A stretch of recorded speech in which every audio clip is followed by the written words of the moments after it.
going to do a new segment this week. I think we should maybe jump into it now. A true or false segment regarding the Detroit Tigers. All right? So let's kick it off here with some true or false statements. I'm going to lay them out there for you guys. The first one is this. All-Star Game selections being made tonight. True or false? The Tigers will have one pitcher on the All-Star team. True. It'll be Max Scherzer. Max Scherzer. False. I think both Porcello and Scherzer are going to make it. Actually, the guy I'd be more worried about that deserves to go is Ian Kinsler, who's just a logjam at second base. Yeah, but he should go. Kinsler should go. Look, should go. Altuve's been great, but Pedroia, I mean, Ian Kinsler, where he ranks, first in homers among second basemen, third in average among second basemen, only has 2 errors. Robinson Cano is going to start. Altuve will go for Houston as well. That will help a Detroit pitcher because Dallas Keuchel, I think Houston's only getting one guy. Yeah. So Keuchel will be the one guy out of that mix as a pitcher who could go. Altuve goes for Houston. That might hurt Kinsler, but it'll help Scherzer. Scherzer over Porcello for you? Yeah, I think so. Look, it's an all-star event, and we've talked about whether wins matter that much. Max Scherzer still has 10 wins. Look at what he's done recently, and he's a guy who's a strikeout pitcher. If you're an American League team and you want home field advantage, and that's what it means, you want guys to come in for one inning, not to pitch to contact, but to get guys out. Especially if he's that close to being worthy. Yeah. I just don't think there's enough good pitchers in the American League to keep Porcello off. I think enough guys are going to get in. Well, I think when you take into account who's going to start next Sunday. What he's done this year. Yeah, this year, I think Porcello deserves Based on what, though? He's going to go. Based on the 11 wins? Because Scott Kazmir's got 9 on what he's done. How about 2 complete game shutouts in a row? Look, you're talking about a guy who's been on Rick Porcello's bandwagon for the last 3 years while everybody's been jumping off. I'm just telling you, Scott Kazmir, John Lester, David Price you brought up earlier. I mean, those guys, Felix Hernandez, those guys. All right, next one here. True or false, Austin Jackson deserves to be an everyday player for this Tigers team? False.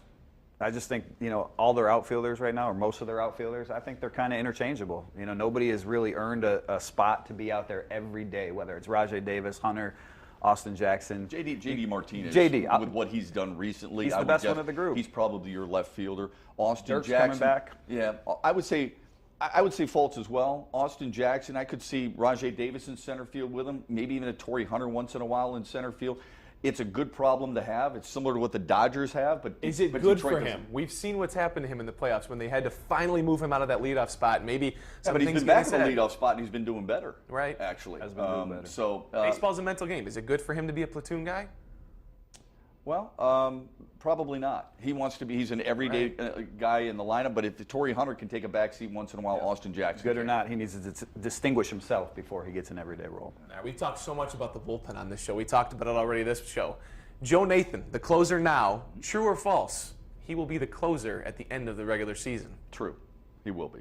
Yeah, I think Brad Ausmus's got a lot of confidence in him. I think he's come a long way. Remember, he made 10 saves in his first 11 chances before he hit the skids. They corrected some things. His confidence is supreme. I talked to catchers the other day at both Halladay and Avila. They think his stuff is still right back where it was at the beginning of the season. Look, is he lights out like Doolittle stuff? No, but he can still get outs, and the swings and misses lately have been really encouraging. Yeah, no, I say true, too. I just don't think that there's an elite closer that they're going to go out and get. So I think the Tigers are going to have Nathan at the back end of the bullpen. Maybe they get some guy just in case he falters, but you're not going to get out Greg Holland or an Aroldis Chapman or somebody like that. That's not out there in the trade market, so Joe Nathan. Houston Street is, though, and he's perfect in 20 save opportunities. Jonathan Papelbon's had a good year, too. I just don't think either of those guys is that much better than Joe Nathan to upset that apple cart. Last one, most important one, at least for the regular season. True or false? The Tigers win the American League Central. True. I said it earlier. I just don't think any team in the division has enough firepower in their minor leagues to go out and get the piece that they need to put them over the top. I think the Tigers are the best team right now. They got the best rotation.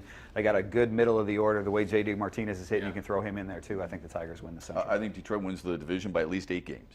Wow. 8. Strong. Mm-hmm. All right, we're still trying to connect with Spencer Dinwiddie, who's trying to get in the lineup for the Pistons this season and trying to get back and healthy from tearing his ACL. The Pistons, he's not playing for the Lions. No. Ryan Broyles, you're confusing me, Dave.